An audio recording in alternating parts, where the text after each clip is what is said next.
Welcome back to Manga Historian's Berserk series. Today we're going to be covering chapter 337, 338, and 339. And when we last left off, Rickert had found his way to Griffith's courtyard to see what he had made, what he had created.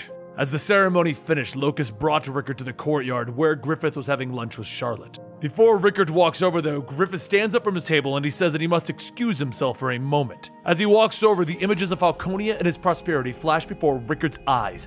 And he asks himself, what is he supposed to ask him? All of these wonderful things that Griffith has done, his godlike exploits, even his fiendish one. Once Griffith stops before Rickert, he asks if he still dreams the same dream. Has he found the answer to that question on the Hill of Swords? Does he still want to help him achieve his dream of having his own kingdom? And just then the sound of Rickert slapping Griffith rings out in the quiet courtyard.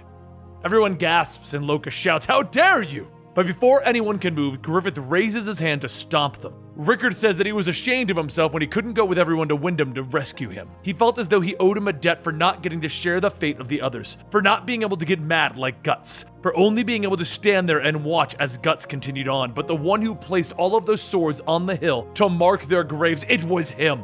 As Rickert trails off, he reaches into his satchel and pulls out a small pin with the current emblem of the Band of the Hawk, and says that the shape of the wings are slightly different. Griffith stares at it, telling him that it is, and Rickert then says that his name is Rickert, a member of the Band of the Hawk led by Griffith the White Hawk. His leader isn't the Hawk of Light. Goodbye. Soon after, Rickert leaves, and Griffith watches him make his way down the long, windy bridge, but as he stares, Charlotte and the others ask if he'll be alright. Griffith smiles at them and says that it would seem that he's been rejected. However, Locust himself is not taking the situation too lightly as he grips onto the stone rail, crushing it. Even more, there's another set of eyes watching the events unfold. Salat. But after Rickert returns, he continues to help the villagers, fixing and repairing the things that they haven't gotten a chance to look at yet. And watching him the whole time is Luca and her troop. After making a fire hose out of a barrel, Luca tells him that he's a very skilled craftsman. He shouldn't have any issue getting a job in a city like this. Pepe then says that she also heard that he used to be in the Band of the Hawk. That means he's an old friend of Griffith's, right? He's set for work and he's got connections. How about they? But before Pepe and Fouquet can make a move, Erica stands in front of them showing her teeth.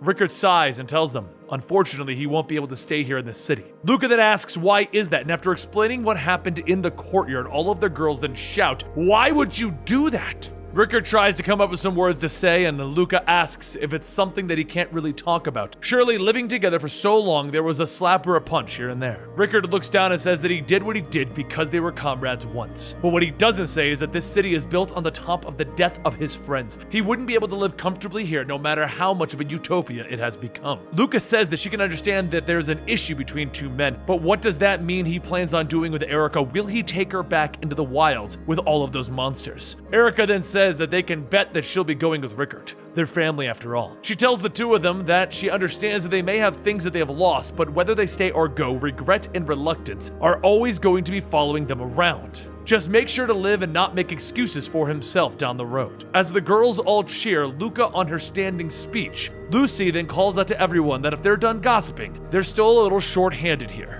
Lucy then says that it looks like they need to go, and Erica runs up following, stating that she'll help out too. But with a little time to himself, Rickert walks around the city and its forges, looking at a large supply of weapons and how everyone is so happy to make them. The people work with such energy and a sense of purpose and duty. This is Falconia, Griffith's capital. Rickert begins to think of how things used to be and the words that Luca told him, and he looks out, stating that he does have a family after all. But then a voice tells him that that's rather touching, and he looks back at a headless statue as the head slowly starts to form and the Rakshas face appears. Rakshas then says that parting with the family is a very sad thing. There's no need to worry. Even if he's gone, his family will live on in this city under the Hawk's protection. Rakshas then sinks down into the shadows and creeps behind Rickert, holding out a needle, telling him that he can die free of concern, and just then two bladed rings fly through the air at the Rakshas head, forcing him to retreat. As he lands, a giant stone pillar drops on top of him, thrown by one of Salat's Tapasa. Salat then asks if this was an order from the Hawk himself or that night Locust. Either way, it's clear that this young man knows some secrets about the Hawk.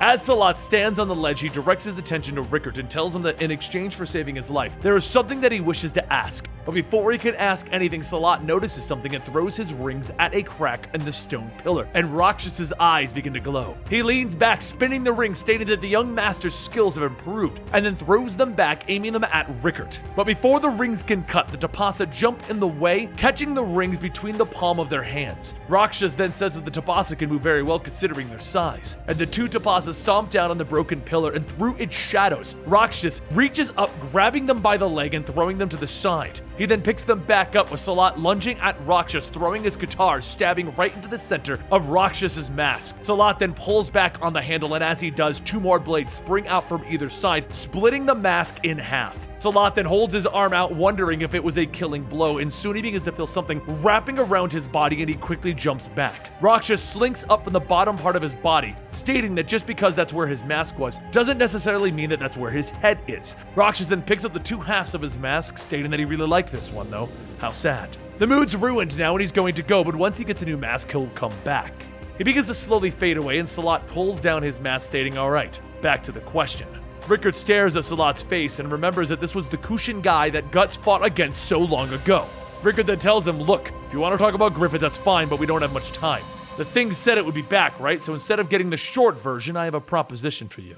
A short while later, Rickard returns to the lodging and Erica asks how was the blacksmith today. She looks behind him and sees Salat and the Tapasa in robes and screams, with Erica shouting, Rickard, there are orcs following you, and Rickard telling her, no, they're humans now. Luca runs out after hearing Erica scream as she sees the Tapasa, grabbing Erica and shouting that the orcs have slipped into town. And after finally calming her down, Luca walks the group behind the building, stating that they're going to need to keep them away from everyone. They'll scare anyone who sees them.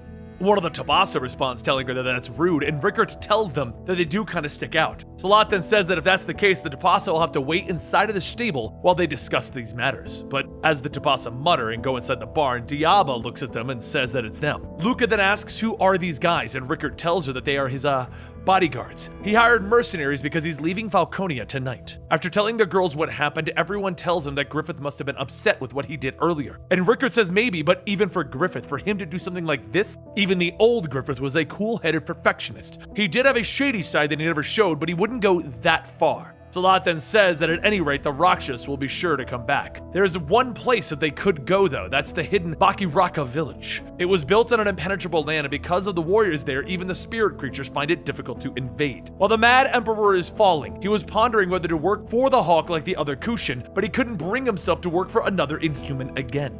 Luca then says that settles it, they're going to get ready to leave, but before that, if he chooses to leave Erica here, she'll be looked after. Rickard pauses for a moment and then says that he's going to take Erica with him. He's not entirely sure if it's the right thing to do, but they are family. Luca pats Rickard on the shoulder, telling him alright then, just make sure that their new Kushan friend here keeps them well protected. Rickard quietly smiles to himself and says, you know, long ago I had a friend who left on a journey for the same reason that I am now. It's a dangerous journey with someone very dear to me. However, unlike him, that man is an extremely capable swordsman who is nearly unkillable. And knowing him, he's still out there somewhere, I'm sure of it. But as Rickard says that, the Rakshas sits atop of a statue, watching and waiting.